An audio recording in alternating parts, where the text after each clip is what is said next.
come back to this later. Excellent. All right. All right. We are recording now. And does it tell you if I'm recording by any chance in the corner? Good. Yeah, now it says you're recording in the corner. Am I unfrozen? Yes. Okay.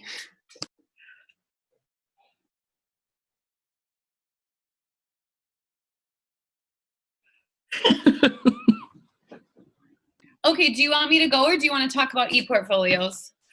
Well, you want to try it? Sure, let's try it and see because I'm right next to the box. So let's hope. Okay, you can see my screen? Huh? You can see my screen? Okay. And you're moving? So this, perfect. This is a 7th grade gentleman. As you can see, he has his tough guy facade look on. You know, he's looking really tough. He's cool. He's a very nice young man. But he puts on this, you know, appearance of like super tough and super cool. So as we watch it, it's going to be part of his BRI. And the reading then is on the left-hand side, as you can see. And here we go.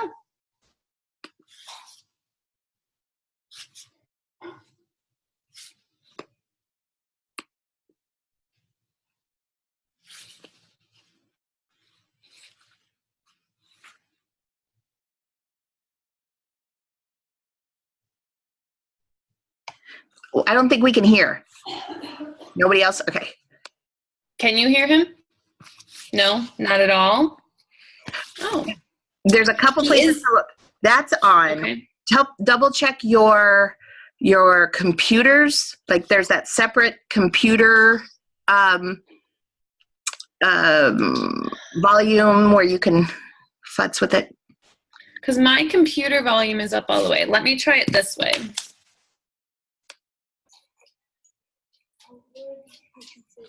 Can you hear him now? Yes. Okay, I'll go back just a little. Oh, there we go. Perfect. Two people and they're both mad at each other and they're trying to keep their distance. Okay. You're gonna read it and then I'm gonna ask you to retell it to me. Is it like where I stop and you read the whole thing to me? I would consider a tough guy at Anderson School. Everybody called him Wolf. Didn't dare call him by his full name because that riled him. He was the last in his size. From far away, looked like Mr. Wilson, the teacher. But the moment he saw Elwood's shoes, the faded, torn jeans, he knew it could only be Elwood. He felt infuriated because of his hurt, so he tried to make it up by shocking people with his rude behavior and toughness. Elwood didn't have many friends except for Bobby. For Bob, they lived in the same apartment building. Okay. Would it be useful to watch one more time? Because I know he talks pretty quickly. Yeah? Okay. At Anderson School. Is it like where I stop and you read the whole thing to me? Elwood was considered a tough guy at Anderson School. Everybody called him Wolf. Didn't dare call him by his full name because that riled him. He was the last in his size. From far away, looked like Mr. Wilson, the teacher. But the moment he saw Elwood's shoes, the faded, torn jeans, he knew it could only be Elwood. He felt infuriated because of his hurt, so he tried to make it up by shocking people with his rude behavior and toughness. Elwood didn't have many friends except for Bobby. For Bob, who lived in the same apartment building. Okay. Do you want me to leave it up or do you want me to stop sharing my screen? Why don't you leave it up for just a second while we kind of do MSNV real quick, and then and that's it, right? You didn't do the retelling. Okay. So then we can go down. So let's just take a minute or so.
All right, most of you look good, so I will stop sharing.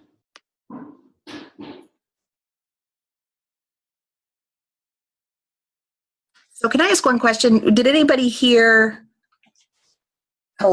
colossal? What I couldn't hear. So I believe he wrote colossal aided, like ATED at the end. Great, thank you.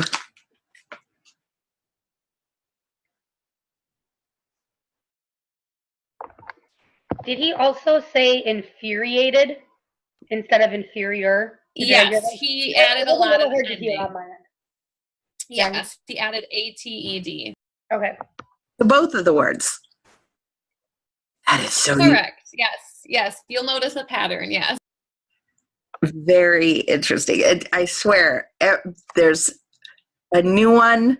I mean, kids are so unique. This is great.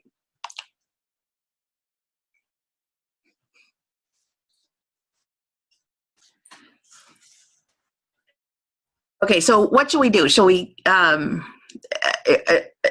you want to take them through meaning, structure, and visual? Do you want me to explain it or do you want them to explain it? Well, they're going to explain it, but why don't you start? Why don't you take them through? There aren't that many miscues, so why don't you just escort them through it? That way you get, basically, I like you guys leading peers as much as possible. I think it's good practice. Okay. So the interesting part, as you'll notice, is that he has, this is the 5th grade BRI, do note. So it's 2 grades below his actual level. So he does a few self-corrects, like even for where it said. Oh, wait, you don't say. Oh, my bad. No, you just say, what did you notice? Should I say like his miscues, do you mean? Well, yeah, I mean, it could be miscues, but it could be other things too. Okay, so I noticed like for colossal, he added an ending. I can't hear you. Not you. You can't answer any of the questions. My bad. You know the Okay.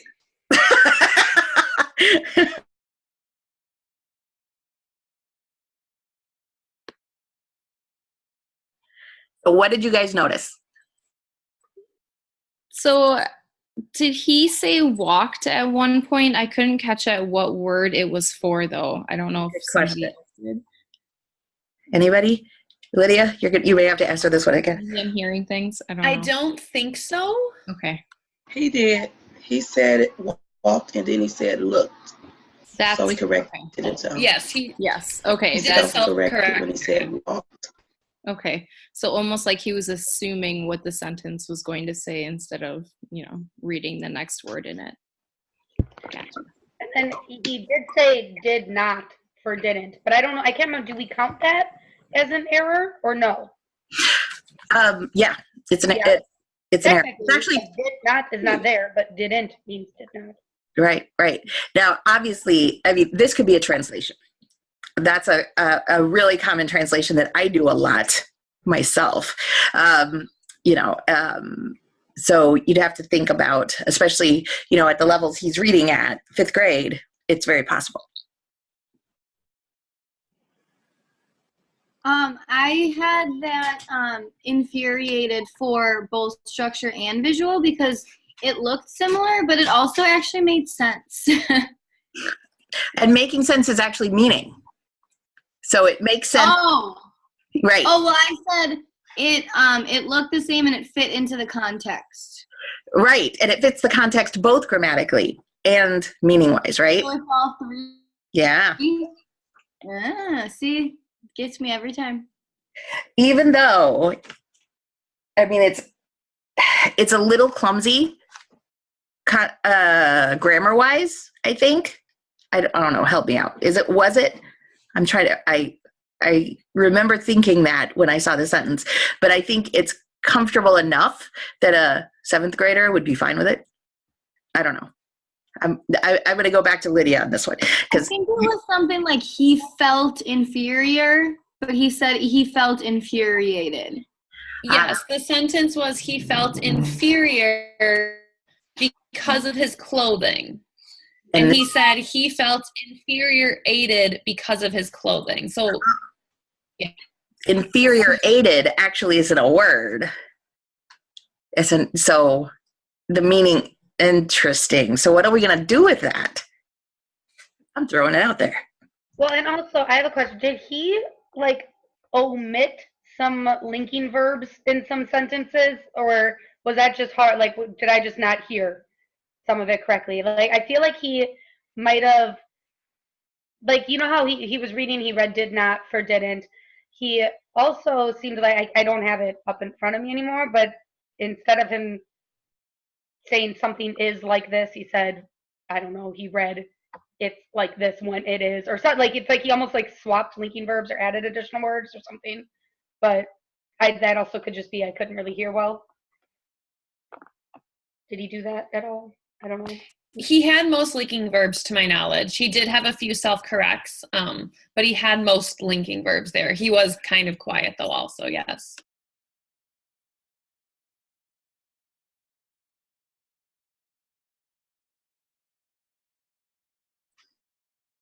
So we've basically got, so we've got walked for looked, colossalated, and infuriated. And we have one more, I think. Was there something with the word fade? Maybe? I don't remember. I have it written down, but. I believe he added a. It was Elwood's shoes and a faded when the sentence just said and faded. So I believe he added the letter A, the word A. And a faded jeans, which again, I don't think 7th graders would object too much. Was there something with Bobby or Bob?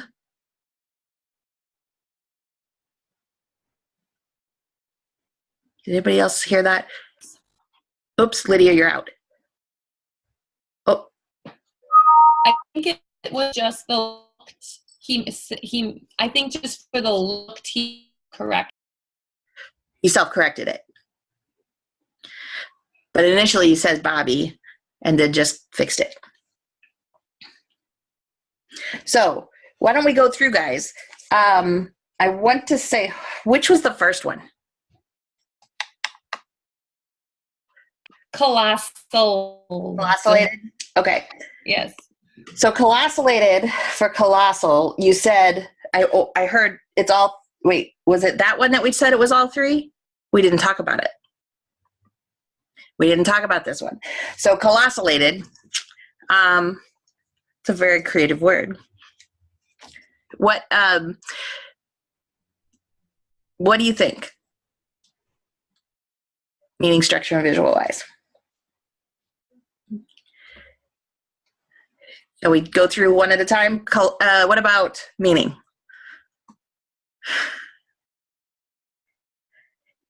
And I don't know what to do with this, frankly. Colossalated. It's not a word. I mean, you can't look it up in a dictionary. But at the same time, It's an ending that students can use, and it's kind of not a created word, but I don't know. You know, when I do that kind of thing, sometimes I'll verbicize something like verb. So like I did just then, and it's kind of, it kind of seems like that's maybe what he was doing. So everybody kind of says, okay, he had some meaning there. That he was using, I'm thinking. And then he has, did you hear the call go out for Happy Meals at my house? Anybody want a Happy Meal? Anyway, I do not.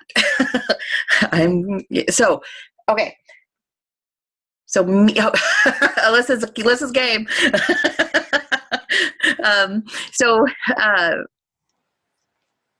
Collaborated. We've got some meaning behind it. So maybe there's some meaning, but because he used some predictable kind of grammar ending, manipulation, it seems like he's using some structure here too, to do something. And the way he used it would actually fit, I believe. Is that correct?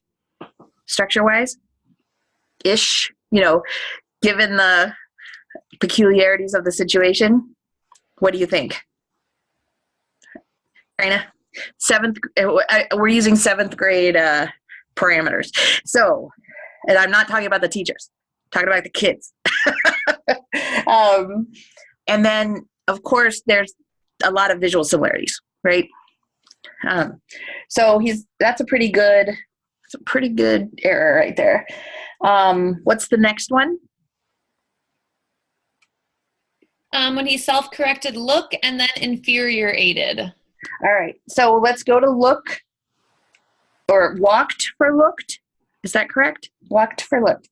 So let's just look at the error here. When he said walked for looked, what do you think he was using? I heard somebody say he was predicting on that one. Predicting meaning, structure, or visual. Or any combination of the therein. Well, structure, because you used a verb, the same tense verb, so it would be structure. Yeah, exactly. Definitely structure. Up to that point, meaning-wise, would it make sense at that moment? Yes? Okay. So we could use both of those, meaning and structure. Do you think he was using visual in his predictions? No, not yet. So how do you think he fixed it? How do you think he self-corrected it? So immediately right after.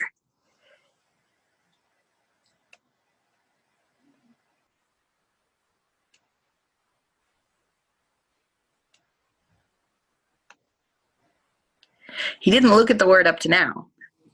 Do you think he looked at it to self-correct it? And he went, oh, not walked, looked. You think that would work? It could have been meaning too if he looked ahead and saw this doesn't fit with what's coming after it. It's possible. It's possible. It doesn't, I will say that certainly could happen, but I don't remember there being a lot of time. It seemed pretty quick. Because honestly, I didn't even catch it. So it must have just rolled right through. So maybe I would say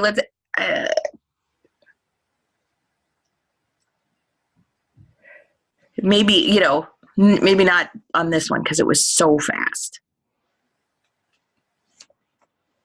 So starts with meaning structure, self-corrects with visual. It's a nice combination here. All right, so the next one was infuriated.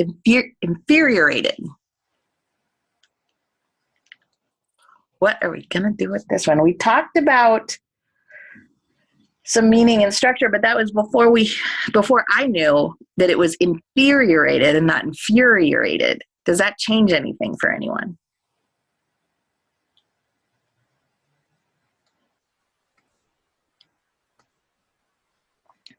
What did he say again? My understanding is infuriated.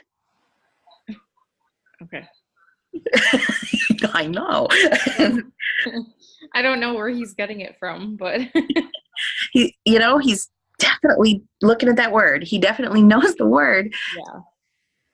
And he's adding aided. It's so unusual. But twice.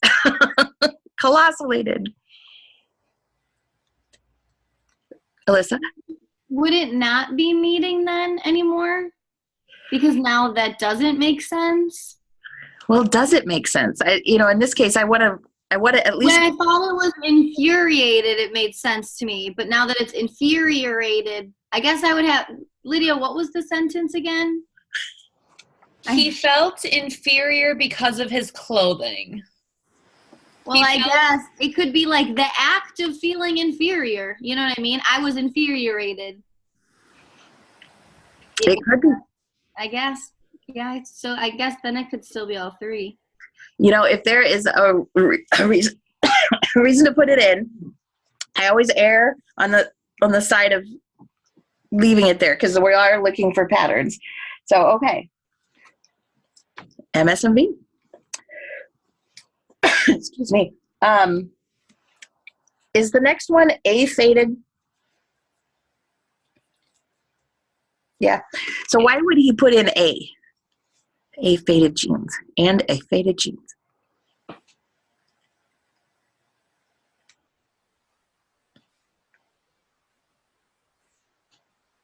I feel like he could have used structure because that's a mistake that makes sense, like an insertion.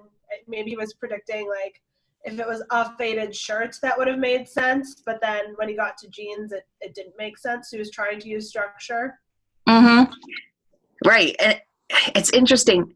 He was you had arguments for meaning and structure in there. So he was thinking of meaning, thinking of it maybe being a faded shirt or something like that, and then.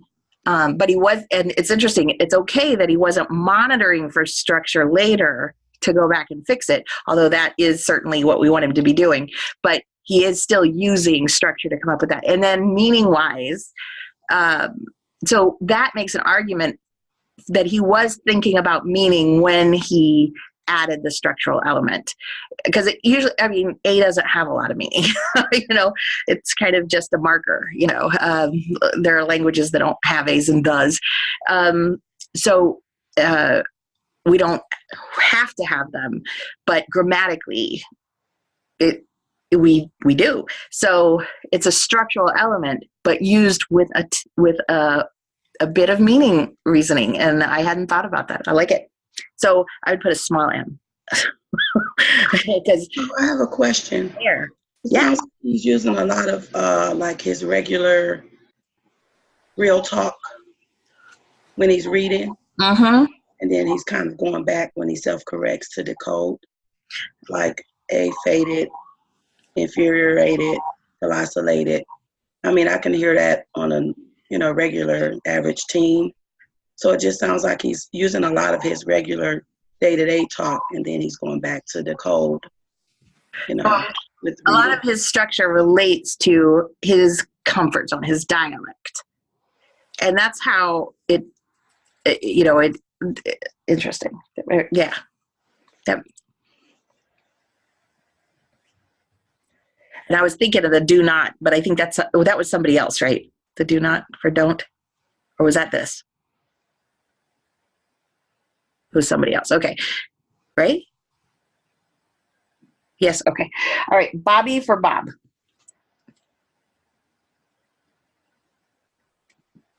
Why do you think he did it? Meaning, structure, visual. To me, it just seems like a visual error. Like he got the first chunk of it, and then he just went on to say Bobby. But it also made sense. So he was probably attending to the meaning too. He knew it was a name. Bobby was a name. And that's a structural piece. It makes sense in the story. It's got structural. It's MSV, and then he went back and fixed it. What did he use to fix it? What was he monitoring for? Probably the visual. He just saw the ending of the word and went, "Oh, that's not Bobby." It's a quick fix, right? So it's MSV fixed with V.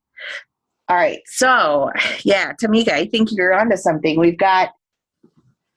It's either MSV or MS as the first one every time. So visual seems to be somewhat secondary, or at least a fix-up strategy. But he is really privileging his meaning and structure, and that is really good. He's able to use the visual and he's using meaning, and he's leading with his meaning and structure, which means he's probably really focusing on comprehension. But I think we need to ask Lydia. Oh, no, we don't. She just disappeared. Right as I said it. But when she comes back, we'll ask Lydia how he did on his retelling and things, because it looks like he's focusing on meaning and structure. We'll see. What do you guys think? That makes sense? Clear cut? What did you say for a faded? Was that all three also? That was just structure and meaning. Because there was no A there there was no. Did he self-correct on that one, or? I don't think so. Okay.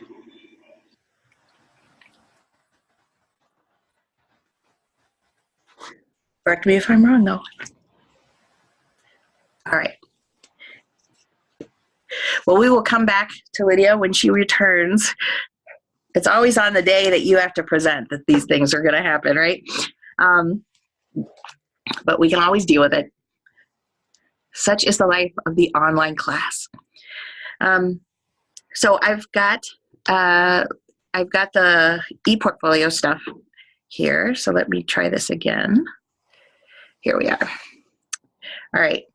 So if you noticed where I was on our home page here, I've got a whole page on ePortfolio that you can just click on under Class 8 and boom, it shows everything.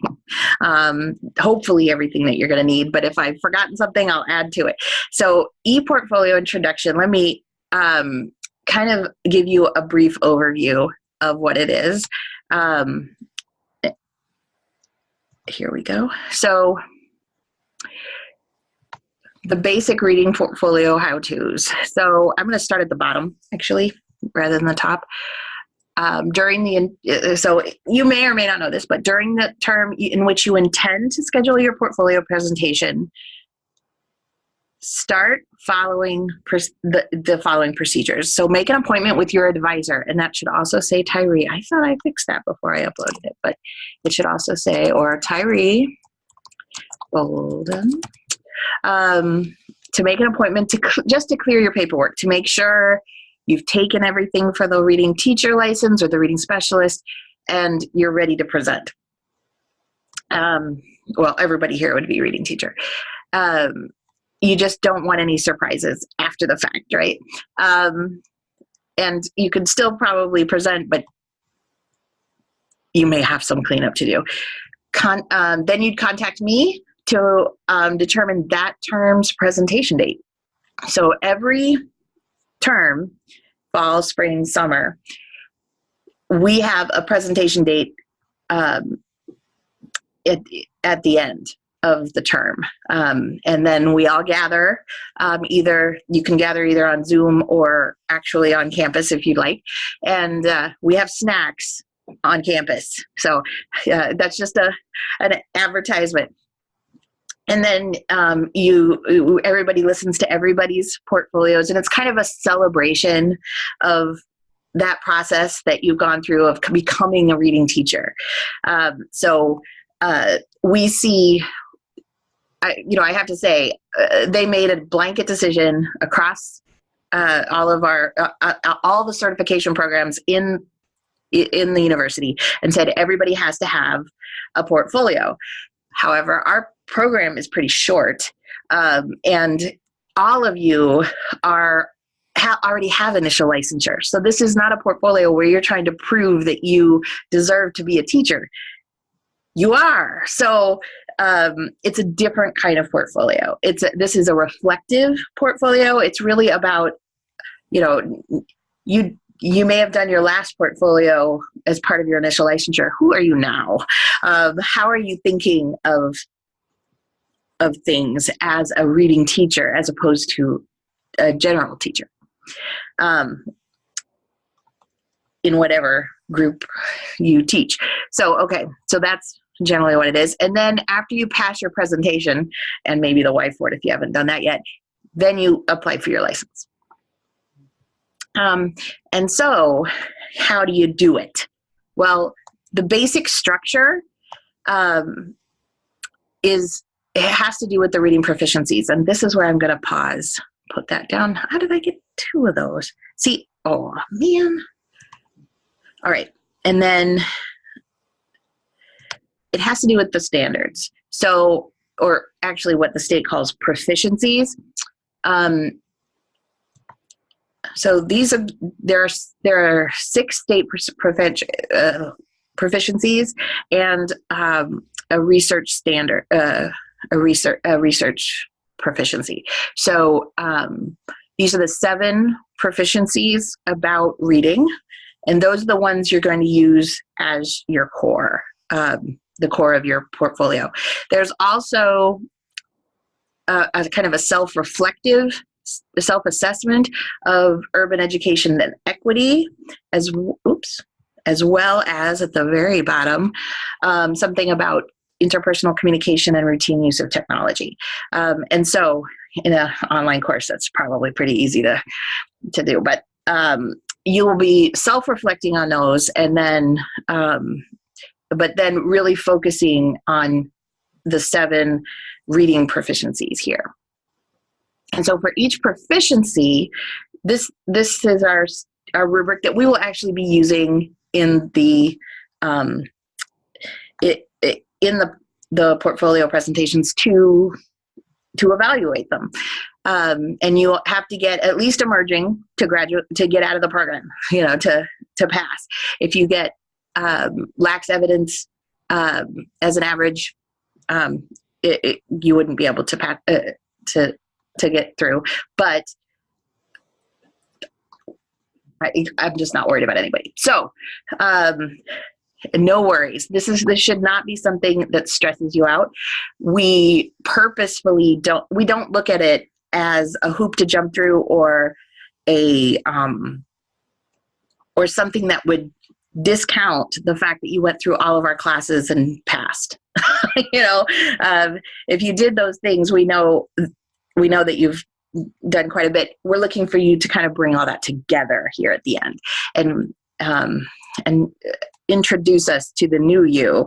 And what we've done is we've taken all the ILA proficiencies, the International Literacy Association standards, and some other national standards, and put in the types of things that could be in proficient, the types of things that could be in emerging, the types of things that could be in lax evidence. So you can, this is really to kind of inspire you. And sometimes what we'll do is, as we're listening to you, we'll take a highlighter and highlight some of the stuff you did. And when most of it is in the proficient category, that's where you go, but it's not an exhaustive list.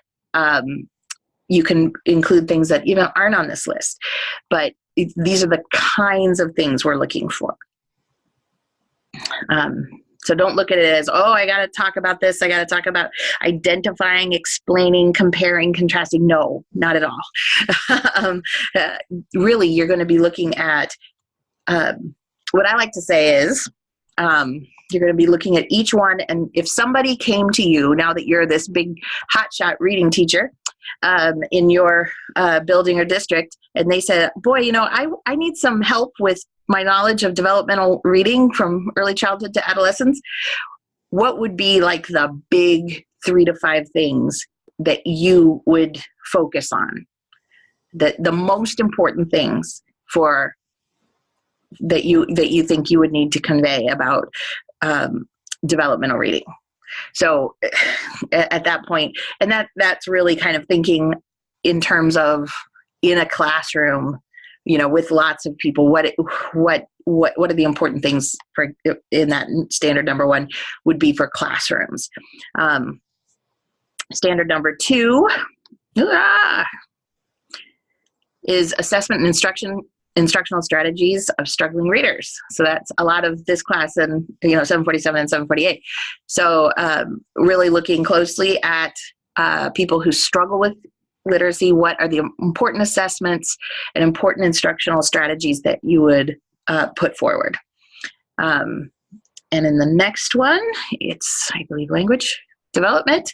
So in terms of language development and thinking in terms of language writ large, so dialect and second language, language learners, et cetera, language development in young children, language development in older children, and looking at academic language as opposed to, that kind of spoken at home language, or even on the playground language, like Tamiko is referencing, that kind of comfortable language, code shifting, all these different kinds of, formal and informal, all these different pieces of language. How, if someone came up to you and said, I'm having some problems, and how does language connect to reading? What do you think would be the big 3 to 5 takeaways for that? And so that's what you'll be thinking about. And then addressing learning disabilities. So thinking about special education. What would, if someone had a student with special needs and came to you, what are the big 3 to 5 things that you would want to give to them to help them out? Content area reading. So if you have content area teachers coming to you saying, I teach math, but I really need some help with my students reading and writing, what would be the big 3 to 5 things you would want to help them with? And obviously these are general. I mean, the first question out of your mouth if someone comes to you is, well, describe the context. So you're going to have to kind of think, in big ways, what are the big things that need to be addressed in any content area reading situation. And then there's books, literature for children or adolescents, creating a literate environment. So thinking about literature, how does that fit in? And in terms, there's, so many different pieces of that. So how, if someone came to you and said, book choice is really difficult for me, how do I, include books in my classroom? What are the big things that you'd want to give to them that would be most useful for them? And finally, using reading research. So thinking of yourself in terms of using reading research, what are the pieces that kind of, what pieces of reading research do you think are most important? And how do you see using research as important? If someone came to you and said, what does the research say? How would you go about addressing that? And so hopefully you may not know that all this right now. You may, but hopefully your ideas will develop across the program, and by the end you'll have a good time filling this out. So then for each one, you're going to write up a targeted statement. Well, first, you're going to write a big general statement, basically talking about your philosophy. So who are you as a reading teacher? You think about it as a philosophy statement, or this is my approach to the instruction of reading. And you might want to work on it with your faculty advisor. You might be able to do it on your own. It's a developing kind of thing. So you're going to have that at the beginning. This is the big overarching one. But for each proficiency or standard, as it's also called, there would be 3 parts to each section. So for developmental reading, for assessment instruction of reading difficulties, for language development, for on down that list, you're going to write another more targeted statement, just as I refer, 3 to 5 big takeaways for each area, right? So there's one big statement, and then there's the targeted statement. Both of these are 3 to 5 paragraphs, say 3 to 5 big ideas. And then you will choose 1 to 5 artifacts in each proficiency or standard area. And those artifacts are, can be anything. I mean, they don't have to be papers. They don't have to be things you produced in classes with us or in classes with somebody else. They might be things from your classroom. They might be articles you read. They might be projects that you've done with your students, or even things you've done as a child. One person brought in a children's book from their childhood and explained a little bit about how the idea of who they are as a reading teacher was so connected to this book, and that it's had some resonance through the program in this way, in this way, in this way. So it can be anything, as long as it helps us understand what you're talking about in that proficiency. Do you need a thumb? Yeah. Okay. So,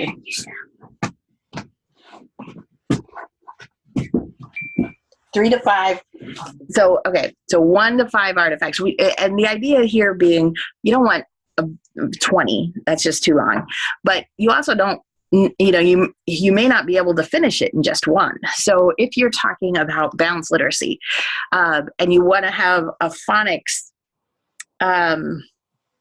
example, but you only have a phonics example, that doesn't really suggest that there's balance in that balanced literacy. And there is a program actually called Balanced Literacy that is only a phonics program. So it's really important for you to give, to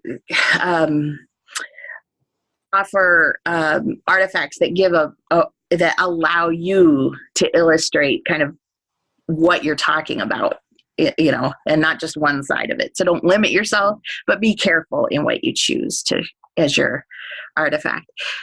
And for each artifact, you should write a paragraph explaining what the heck it means. Because, that children's book, I wouldn't have understood at all how that relates to that proficiency, but if you describe it, it'll make sense to us. So for each one, you'll want that too. So for this term, you're going to be choosing one of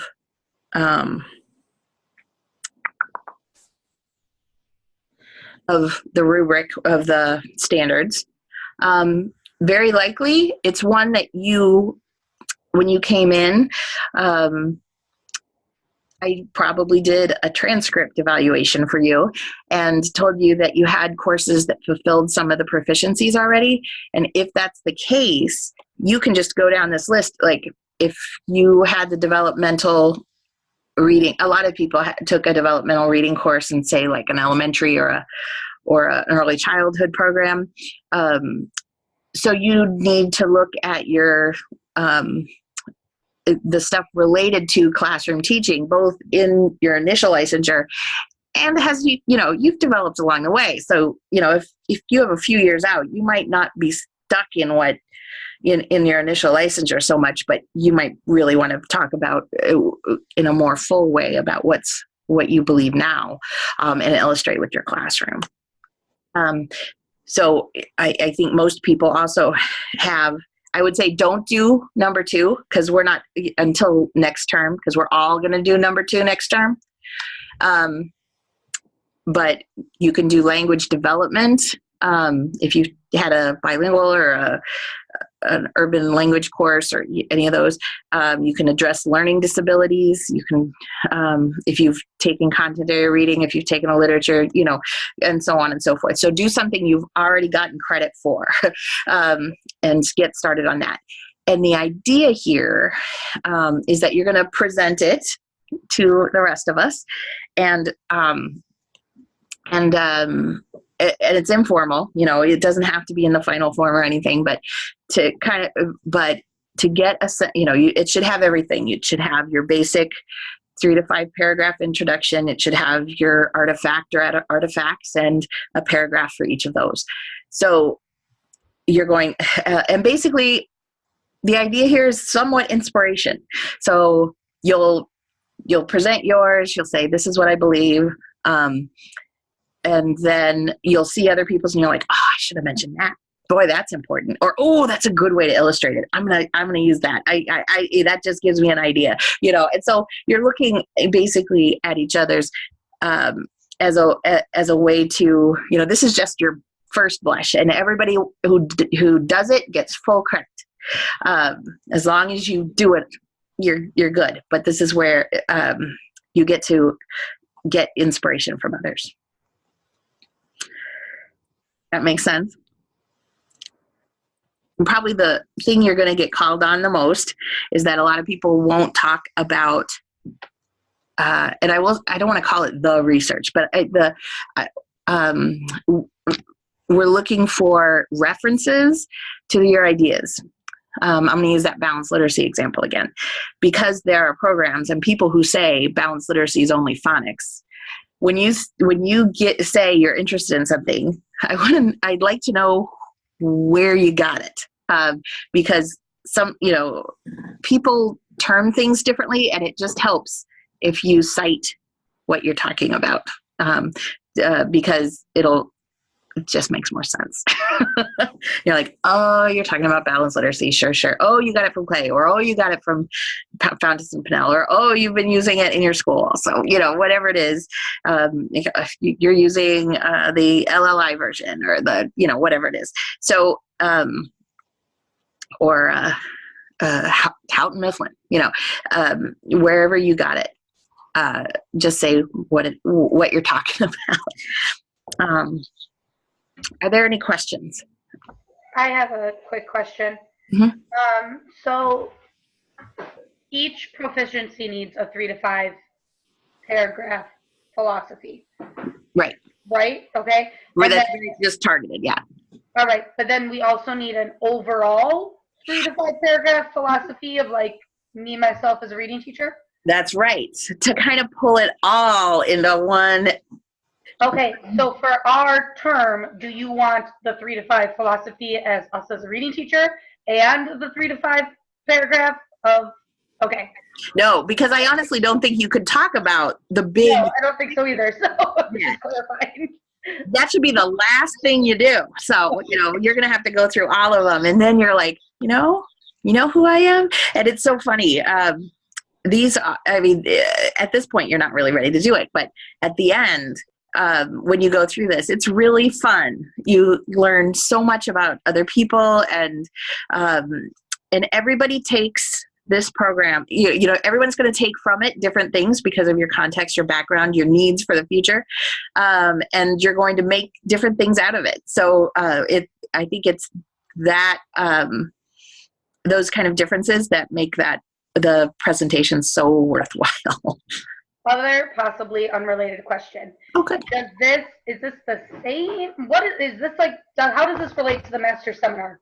Is the master seminar its own It is. ball game? Okay. Yeah. Completely separate thing. Okay. That's just for the masters. Right. Okay. Just wondering. And Okay. this is just for certification, because remember, everybody, Yeah, everyone's on different paths. Yeah. Yeah. If some of you are in 3 different programs, some of you are in 1. So, and I will also say that if you're on the path to get a specialist license in addition to the reading teacher license, historically, now this may not be the case this coming year, but historically we've had a chance for reading specialists to do do a presentation in their class, and if you're getting 2 licenses at one time, you only have to do 1 portfolio. So you're learning the portfolio system now. So go ahead and do it. But those of you that are doing specialist might be doing the specialist portfolio in the end. Heads up. So I just want to go off of Sarah's question. So we're not writing our introduction yet. You're not. Okay, so we're just choosing the 1 and going off of the 1. Correct. You're choosing 1 proficiency for this term. You're picking something that I've signed off on already on the transcript evaluation. Okay, perfect. And you're doing, oh gosh, I want to call it the 1, 2, 3. Let's see. You're doing this part. 1, 2, 3. Just 1 round of that for 1 proficiency.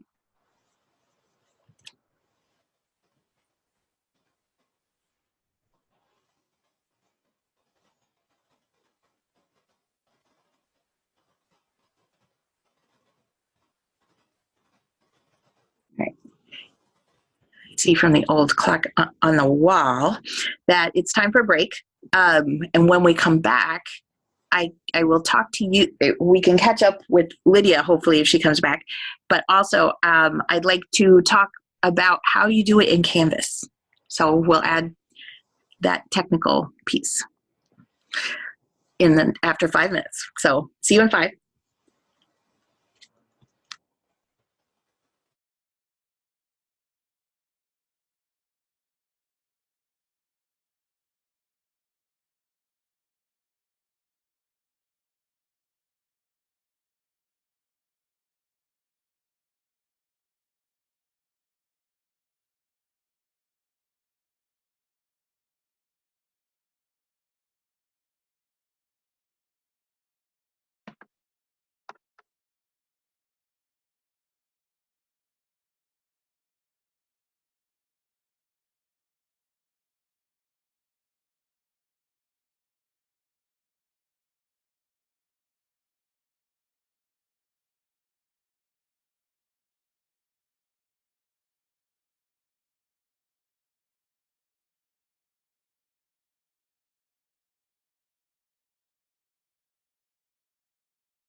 Hello, everybody.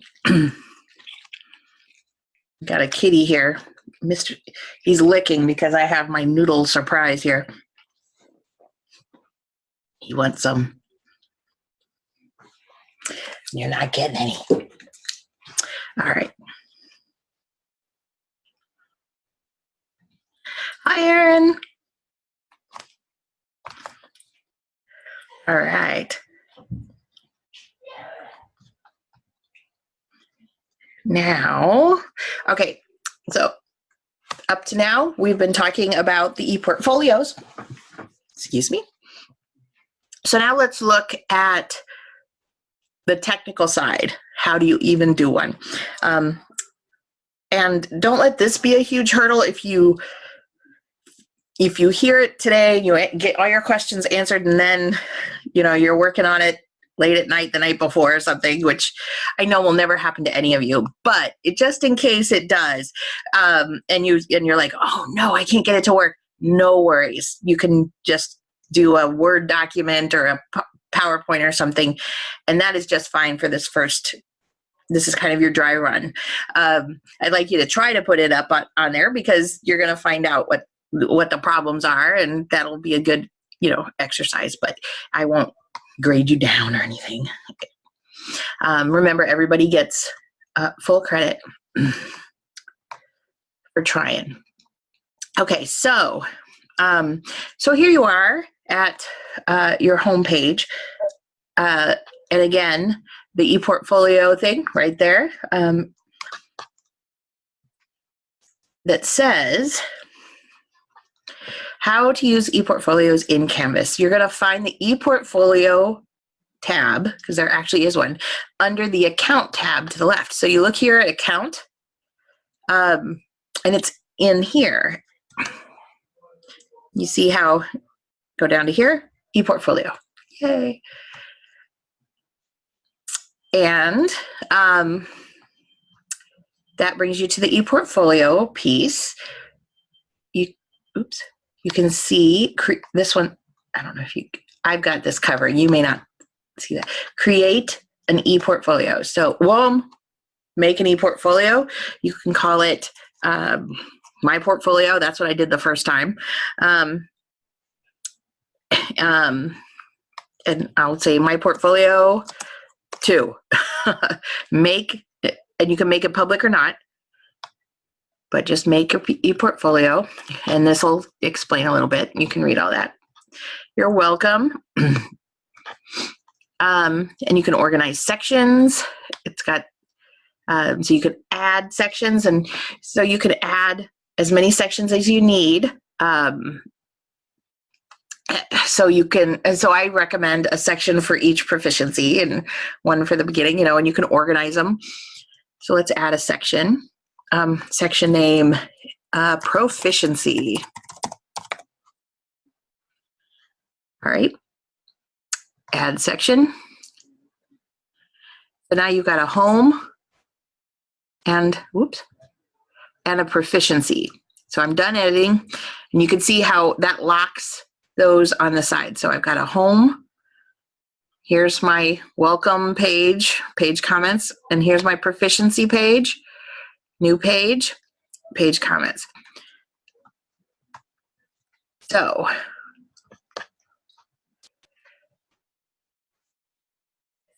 new page.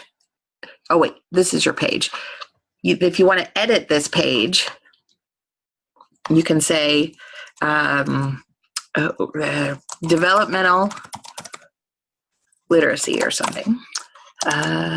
Philosophy. Save page. And you can add comments, blah, blah, blah, as you want to. And there's nothing entered yet.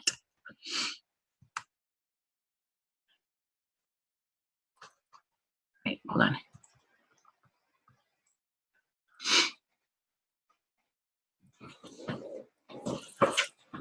All right, so under proficiency, we have developmental literacy dashboard. Okay, edit this page. So when we edit the page, that's called developmental literacy. We can still change its name, but now we can add the whole thing. So you can put my developmental literacy philosophy is, and you can see you've got your basic word processing stuff that you can add there. You can preview it. I'm not going to do that. You can add contact, you can add images, course submissions from your classes. You can embed HTMLs and content and rich text content, and then you can put that in. My developmental literacy proficiency is blah, blah, blah, blah. You can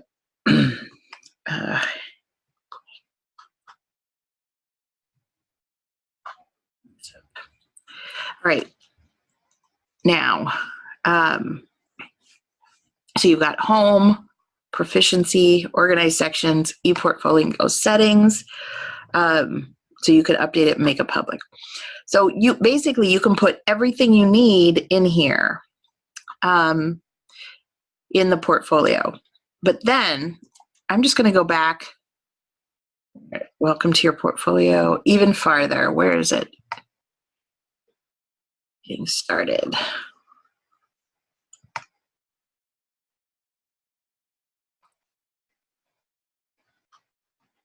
Wait, I'm not seeing. Hey guys. I want to go, not my portfolio 2. I want to go back to home.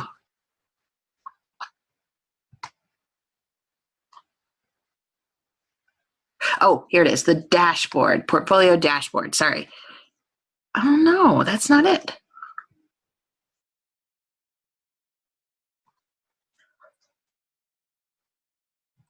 I'm going back to this thing. Yes, whatever this is called, the landing page for ePortfolios. You can, if you want to add things like files that you've got, you're going to add them here. And then you can get them from, you can link them to ePortfolios. You can also put your media up in My Media, and this includes videos, things like that. So let's see, do I have any in here? I think I do.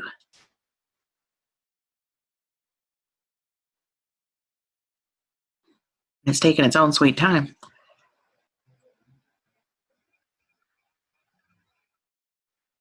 There we go. That's my son. So you can link to a video.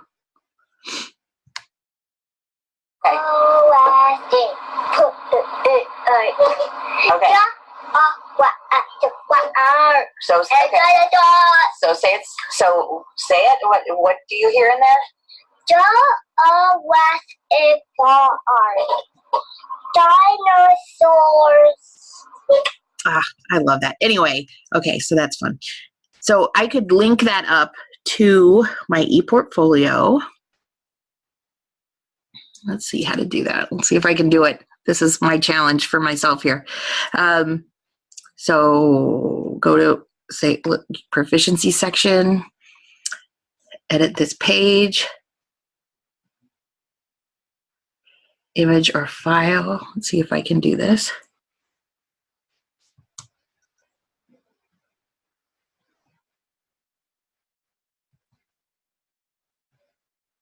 Oh, nope, I didn't do that right then. This may be simpler than I even thought. Image and file upload.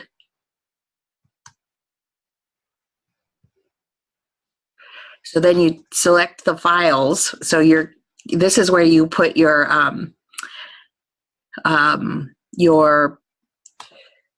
artifacts that you're going to add on, image files, etc. Articles, videos, perhaps even, or you can link to them by using this link to URL as well. And you can put it all in here, just like I do with our regular class stuff. So this would be, for example, let's say I wanted to get out of my way. Here I am looking for when stories don't make sense, which I'm still looking for. Where did it go? Where did it go? All right. And let's say I wanted to put that here on, I'm going to put something called link. If I highlight it and click this link, I can paste the URL in here. And now it'll take me right to that page.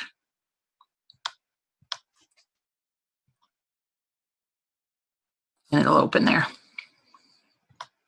So it's really pretty simple to use our save page, and then you can just leave it. Does that, I mean, I might have gone, it might have been a little squirrely. Sorry for my running around on it, but it's the first time I've done them. I mean, I've seen it done before, and I thought I knew how to do it. Actually, I kind of tried it beforehand, but it even stopped me there. So, are there any questions about that?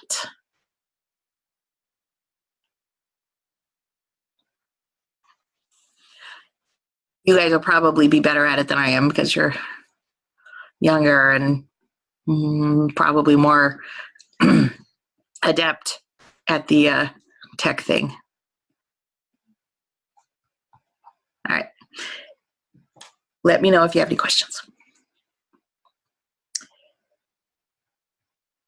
All right. Poor Lydia.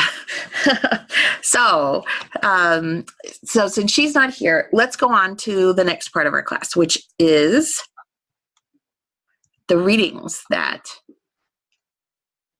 no, not the readings. Sorry, I'm getting ahead of myself.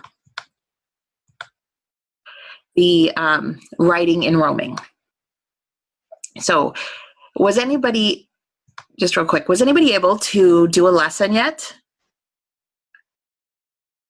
No, we just discussed roaming briefly.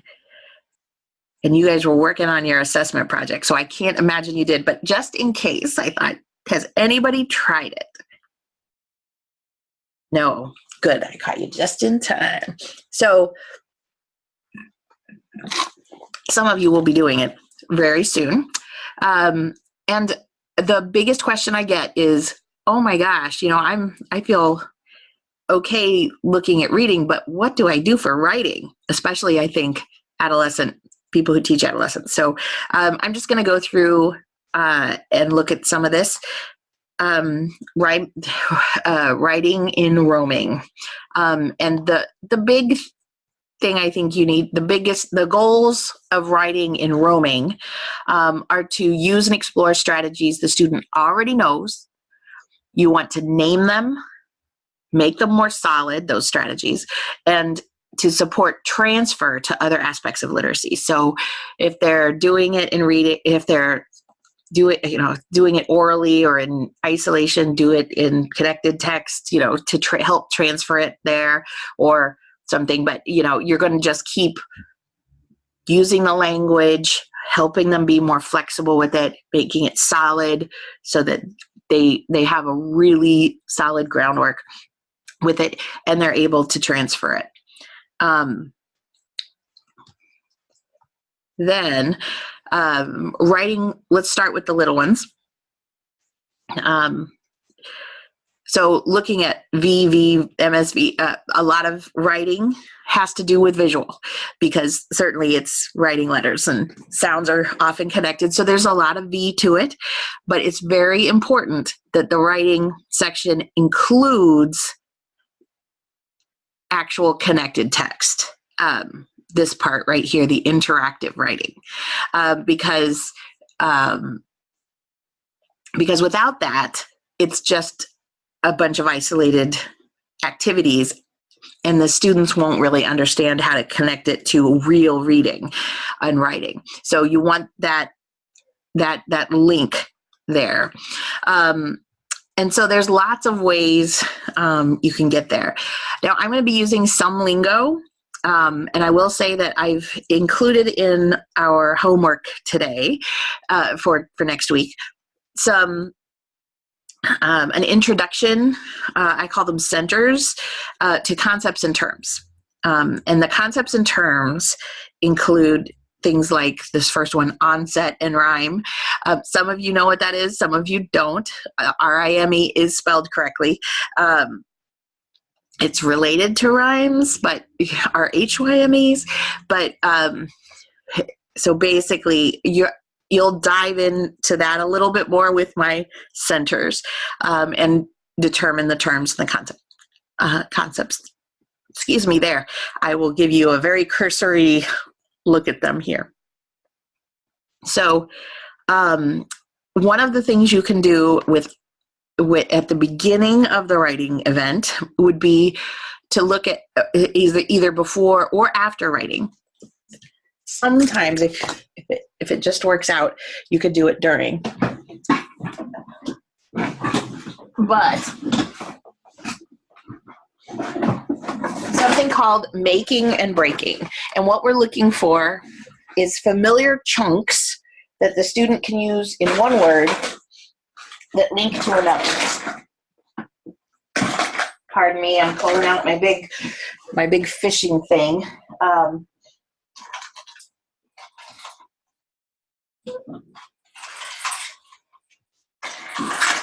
So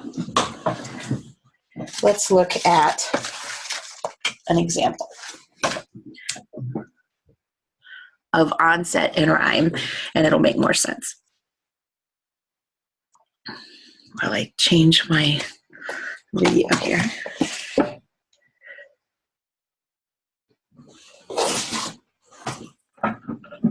Okay. So let's say a child knows this word. Lots and lots of children know this word, right? Cat. No, this way. So this is called making and breaking. You take, and part of the power for little ones here is that you're taking some abstractions about making words and breaking words, and you're using magnetic letters or some other kind of letters to make it more kinesthetic. And that's really important because it's so abstract to kind of anchor it with kind of a tactile, using as many different senses as you can. And I even have the kids kind of hop onto my fingers. I'll have them put their fingers on mine as I do this, just to feel some of the feelings. So I'm going to make and break cat at the onset and rhyme. So I'm going to say cat. Now I'm going to break it. Whoops. At, make it, cat, break it, at, make it again, cat. So you see how, and for kids, it's showing them, gosh, there's a word inside this word. Here's a chunk, you know. So if they break it and I say, okay, I'm taking this away. Can you figure out the word now? So b, at, make it, bat. Break it, b, at. And what this does is it's connecting word chunks. And that's how adults read, is by using chunks. We don't sound things out. We seldom do. We take chunks of the word. If we're reading comprehension, we don't go k, p, r, we don't bother with every little sound. We go, there's comp, there's re, compre, there's chun. We chunk it, and that helps us read a lot faster. And so that's what you're encouraging here. B, at, bat. So you might know that bat and cat are in this reading. Do it beforehand. Then you can go to the reading. They'll see it. You could do it after, and it just gives you a tactile way to play with those words.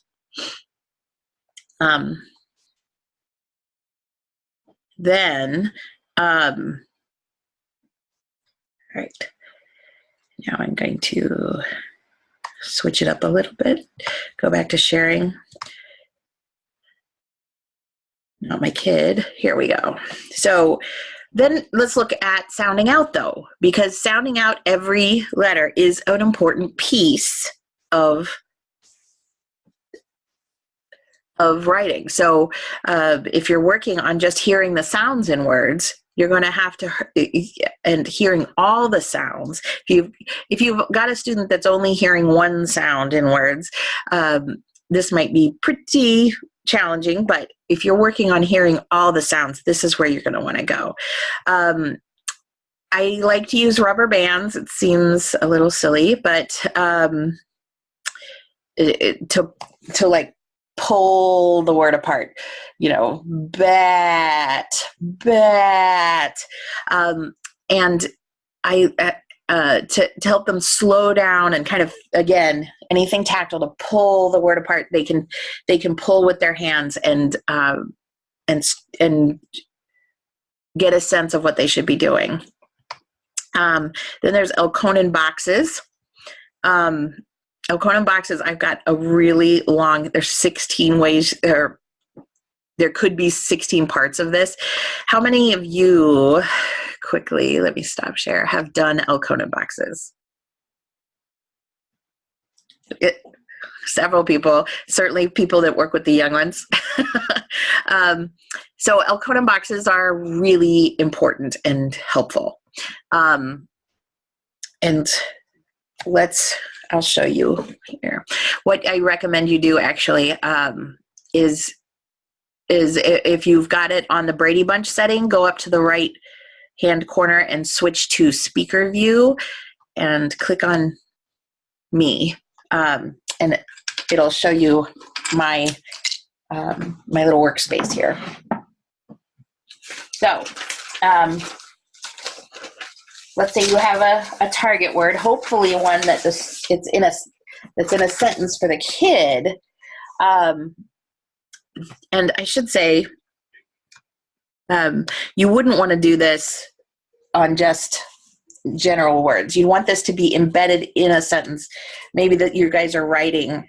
And actually, before I even get to this, I'm going to switch to my face again, because I think this is important beginning.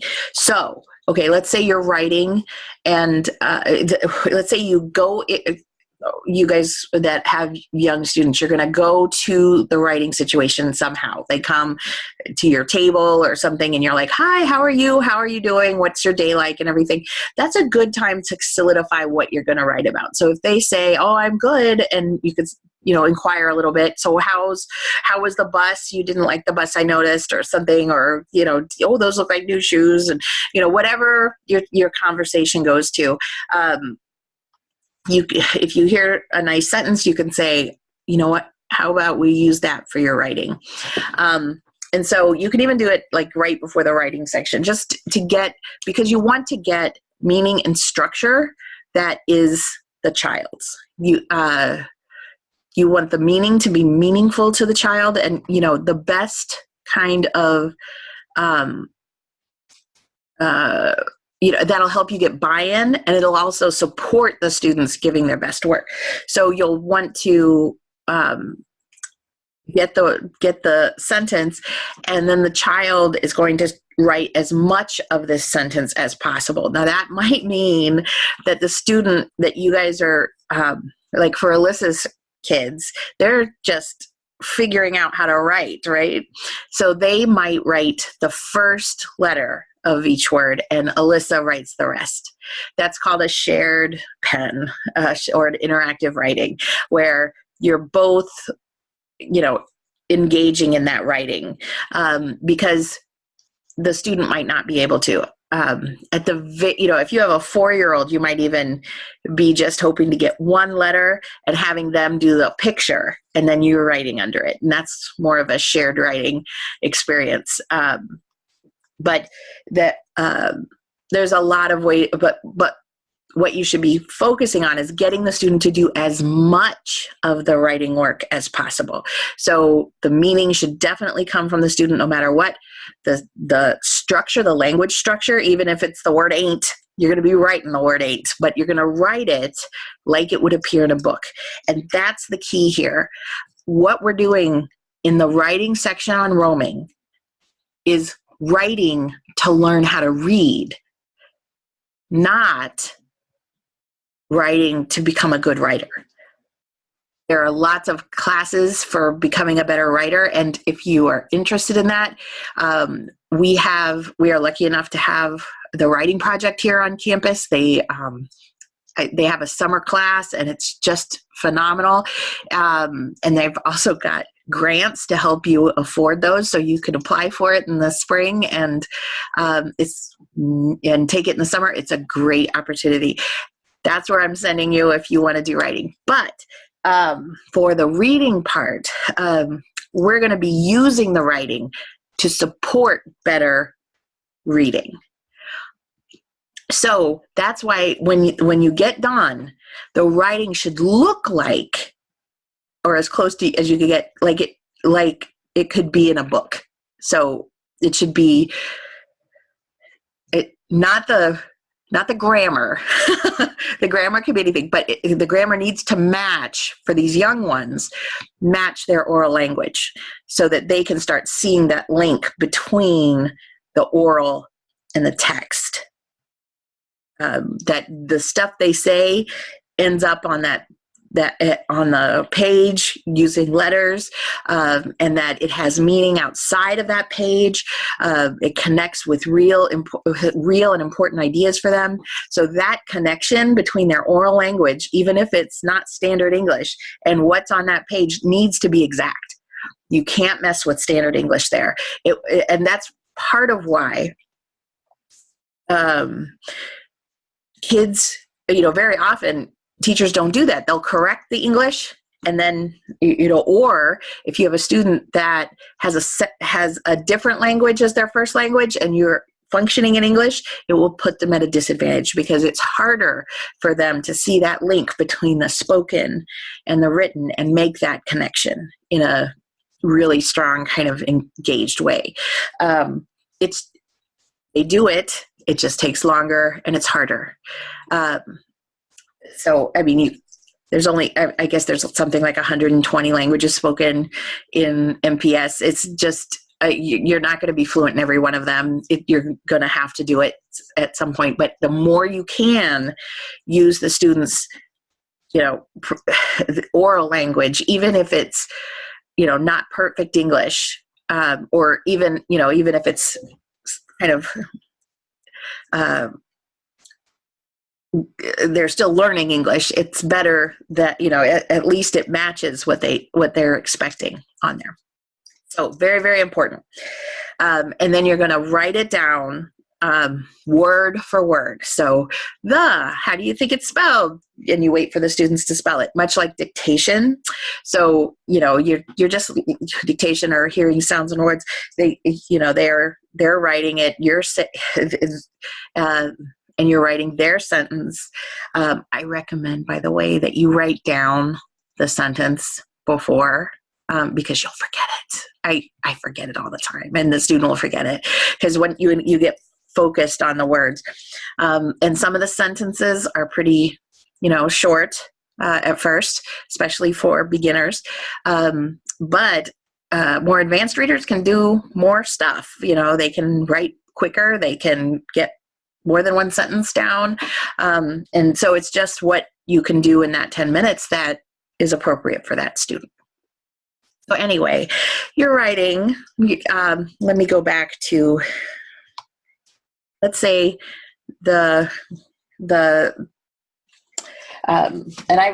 Marie Clay always said, and I still like this idea, that you kind of cut the page in half or use a notebook with a top and a bottom to it. And you write on the bottom and then do some of your work up at the top. So let's say that the student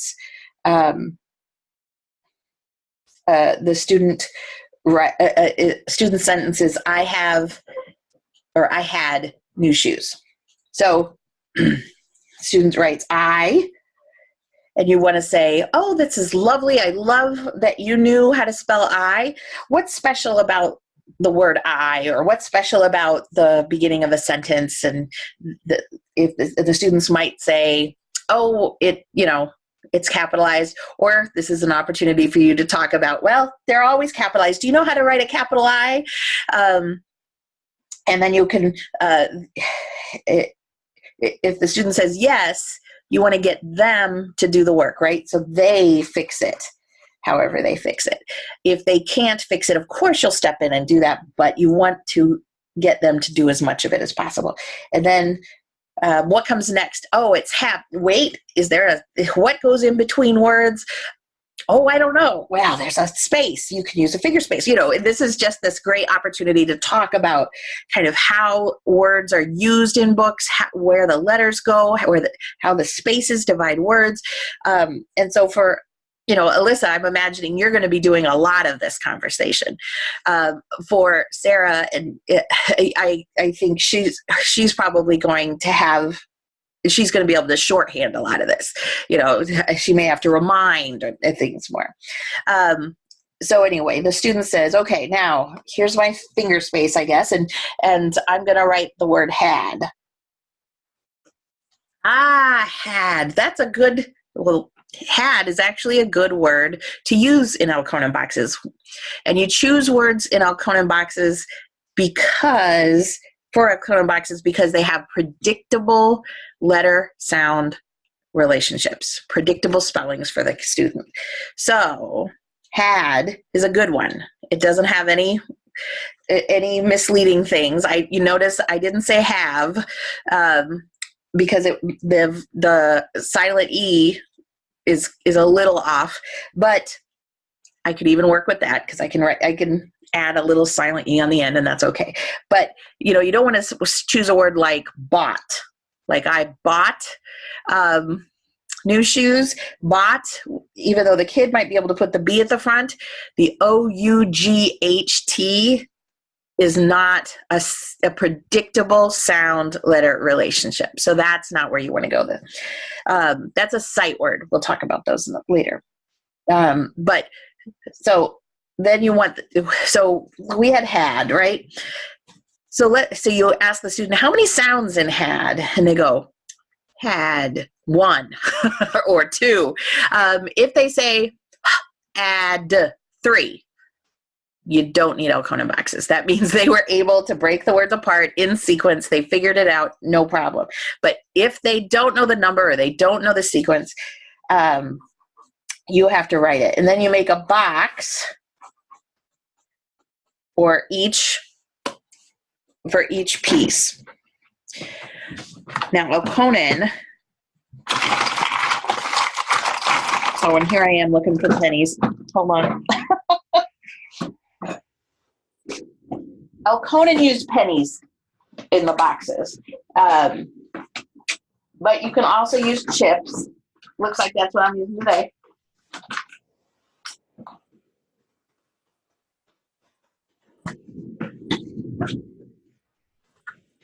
And I'm going to arbitrarily make the vowel different color. You can do that. You don't have to. So you're going to help the student say, there are, how many, here, help me count how many letters there are. Add. How many letters do you hear? Add. And the student, with that kind of scaffolding can say 3, you make the boxes. Now you're going to push the chips for each sound. Again, trying to make physical, make tactile, make kinesthetic, something that's very abstract. So add. If you want to start with the rubber band, that's cool. Add. And there are different people that say different things. Some people say you should put a pause between the words. Add. Some people say you absolutely shouldn't do that. You should blend them together. Add. I'll leave you to make those kind of distinctions yourself. But so you say, had, what do you hear? And if the student says D, I heard the D, say, very good, put that here. So they can put the D there. And then you'd help them, you'd scaffold them. What other sound do you hear? Add. Do you hear the first letter? Add. Listen carefully. Add. What sound goes? And hopefully you may, they may say H. You may be able to scaffold them into that. It's the letter that you can feel on your hand. Oh, it's the, look at these 3 letters.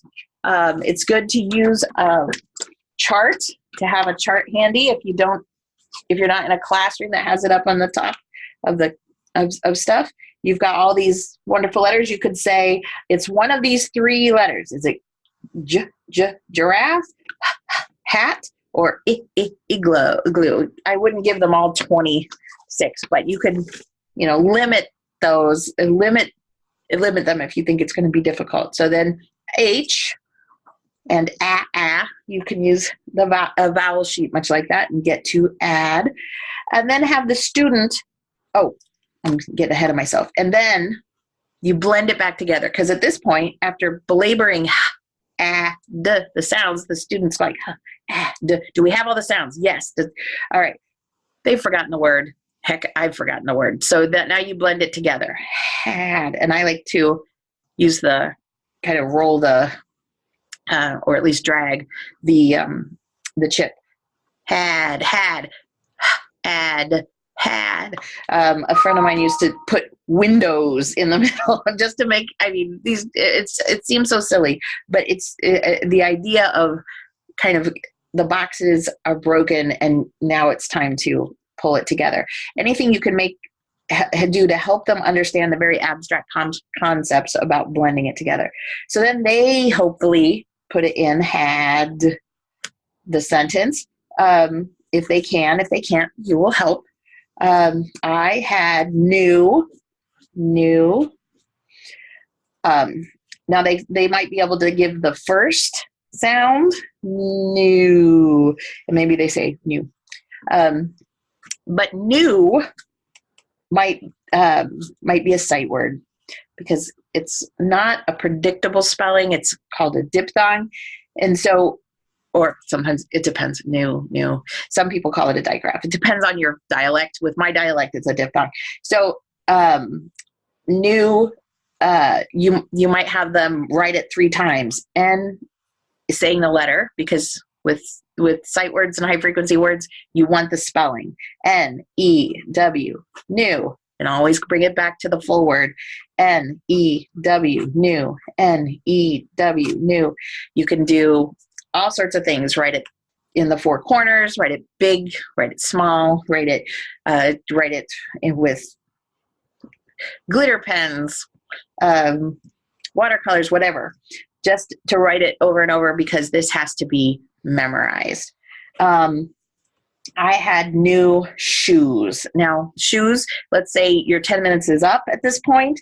You might say, all right, I'm going to write this word. You tell me, do you know how to say shh? Or get them to give you as much as possible, but you might end up just writing it. So I had new shoes might be the sentence. So I'm going to go back to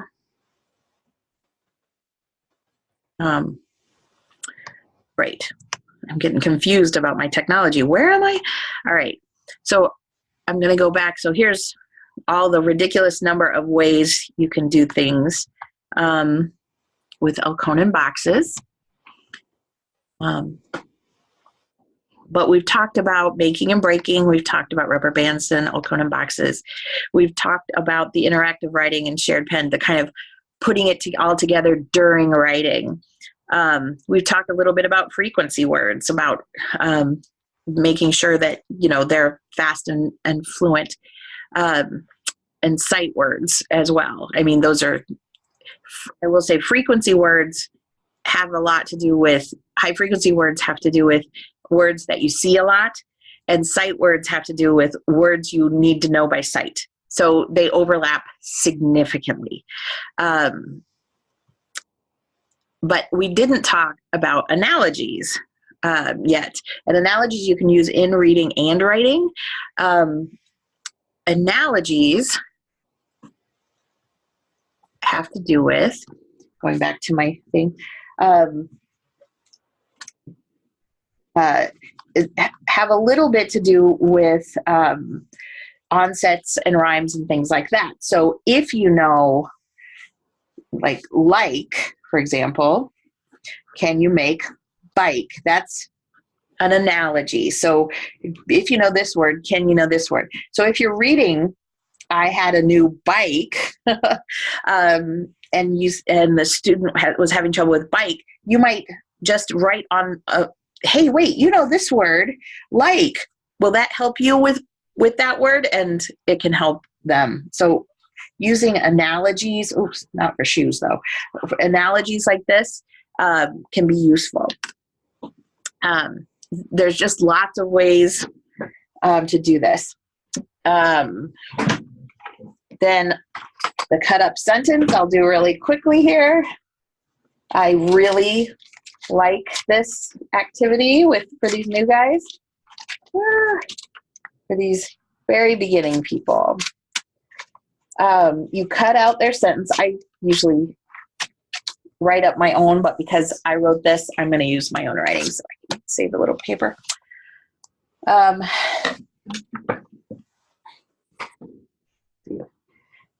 The sentence is, I had new shoes, period. Now, you have the student say it as you cut it. So, I had new shoes. So they see you cut the sentence apart. So they know all of the sentence is here. And then you mix it up, scrambled eggs, as I always say. And then you put it in order. I shouldn't say you do. The student does. So the student has to find, okay, what's the first word? I. See if you can find I. And they have to use their visual to find the right letter. And if there's two words that are the same, they have to figure out which one goes at the beginning of the sentence because of the capital letter, and things like that. So they're really attending to the visual here to put it in. But then to figure out what word comes next, it's not the visual. It's basically a prediction using structure and meaning. So what was the next word? Had. So that now they have to go back to that visual and find had. And if they can't find it, you can help them. If they can't figure out which one is an H, you can do that. You can help them. Or wait, and as much as possible, you want to scaffold them to make that distinction. So you might go to a handy sheet or to the writings, to the letters on above your chalkboard or something.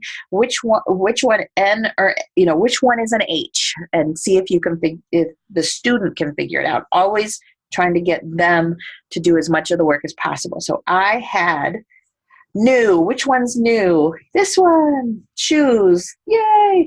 What goes at the end? A period. You don't have to cut the period off, but if that's an objective, it's great.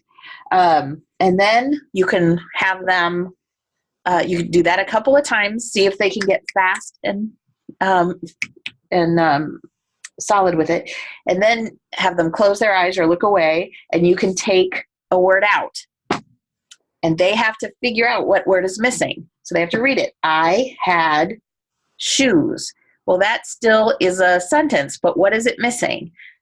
It's missing, I had new shoes. So, very good. Let's see if it's the word. It is the word. Can you put it back in the sentence? I had.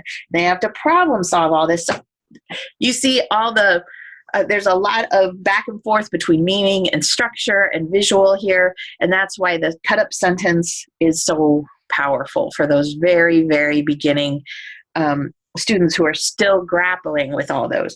And as your students get more advanced, the cut up sentence can be used to show relationships. Like if you wanted to show, if you were working on the AD family, bad, sad, you could make a little puzzle piece.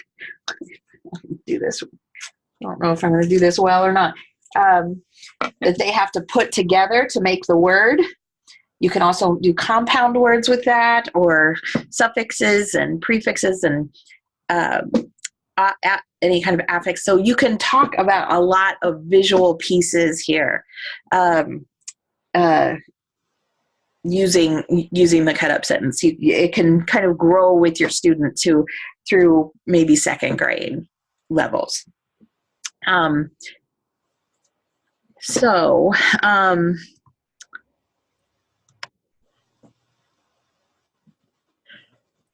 right.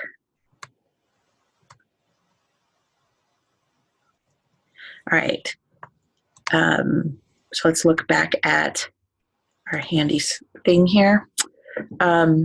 So writing for roaming.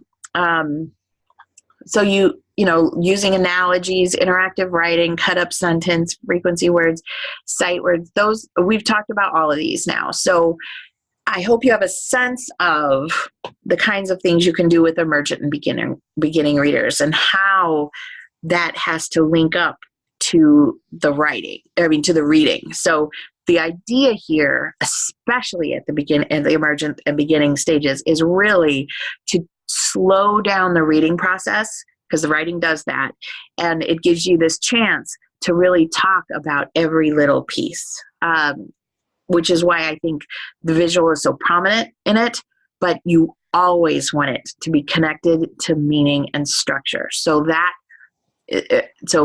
having all your work center around connected text will be very, very important here. And you can write anything. It doesn't, you just want to get the kids buy-in to it. So it really could be anything.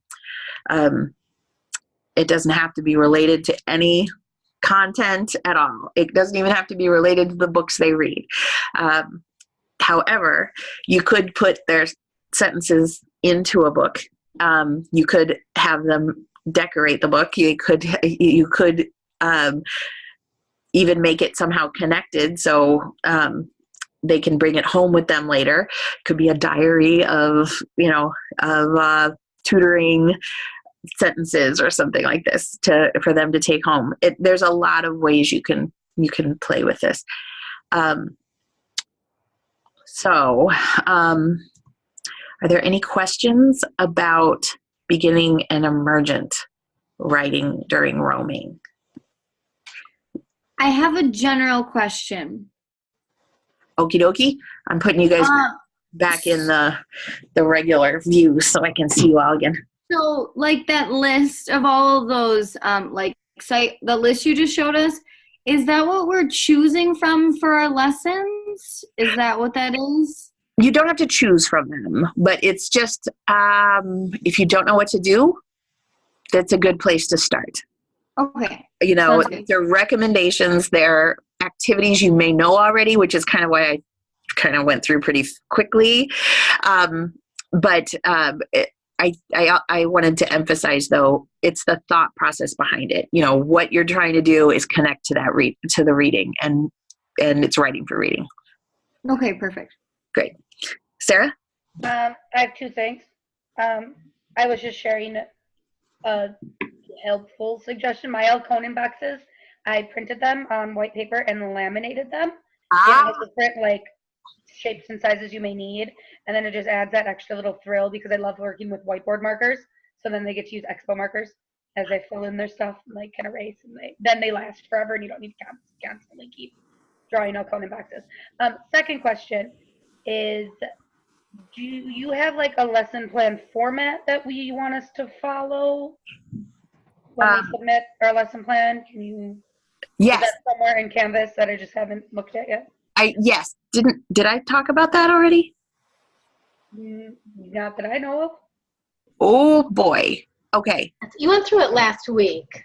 Okay. Maybe I wasn't the writing in the review section at the beginning, I think. Oh, good.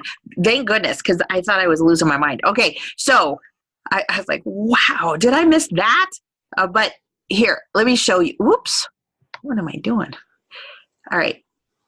let me show you, because even though we talked about it, wait, where is it? All right. It's in here. So if you go to Roaming the Known Introduction, and here's the Roaming the Known lesson. So the lesson plan looks like this. It's really open. And that's part of the problem, because people see that. It's intimidating. It's like a big white page. So you've got the warm-up. You can do a running record as part of it. I mean, reading familiar, very easy to read books is important. But you've got this, and it's kind of a 10-minute, well, it's not kind of, it's meant to be a 10-minute, 10-minute, and 10-minute kind of thing. And those are flexible if you take a little more time. Let's say you take 15 minutes for writing one day and only have 5 minutes for reading. It's okay. But you don't want to miss reading or anything. So, Okay, yeah, you did show this last week. I just totally. that is perfectly fine. I'm glad. I should have come back to this though, because this is the context that we're talking about. So you're gonna in writing what the plan that you would have, say for an emergent or bilingual child. What am I saying? Emergent or beginning person, child, would be, I want to make sure we focus on the beginning sounds, and I want to have the students write the first letter, and I would like to do an Elkonin box or something like this. So, you could have your, you may not know what you're going to write, but you're going to know what your goals are for those writing pieces right here. And then here's where this is the kind of lesson that somewhat occurs. It's built between the two of you because you won't know the meaning and structure, but you do know the pieces that you're going to focus on during the writing, and that's what you're going to plan for. So the student brings the other side, and you can, in your comments over here, you can say, this is what the writing was, this is what I noticed, this is how it worked, the behaviors I saw, etc. go in here. And reading is the same way. You might know the book that you're going to choose, or you might have 2 or 3 and you're going to allow the student to choose one. Or even if you're lucky enough to be in a library space where they have a lot of choices, they might get a lot more choices. But and then, so you might plan things you want to praise. Like, I want to really focus on using the first letter strategies or things like that. And those will go here. Or thinking about the things from assessments that came bubbling to the top as knowns. You're remembering that we're naming, we're praising, we're getting, solid with the strategies and fluent. All right. So, all right. So this is a good time for us to take a break. We'll take 5, and then we'll come back and we will discuss beyond beginning reading. What do you do with the more advanced readers? All right. All right. See you soon.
Hello.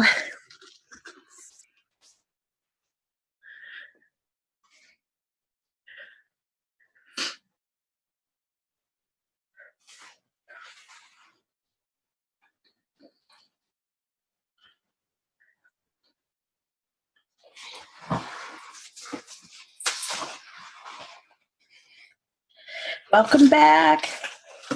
Whoops.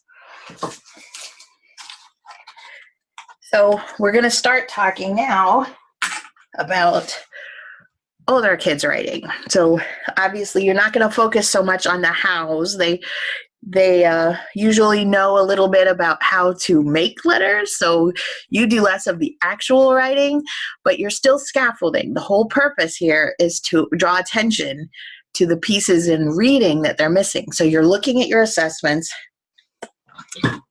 you're looking through for the thing, or I shouldn't say that they're missing, because this is roaming the known. Right now you're looking for the things that they're able to do.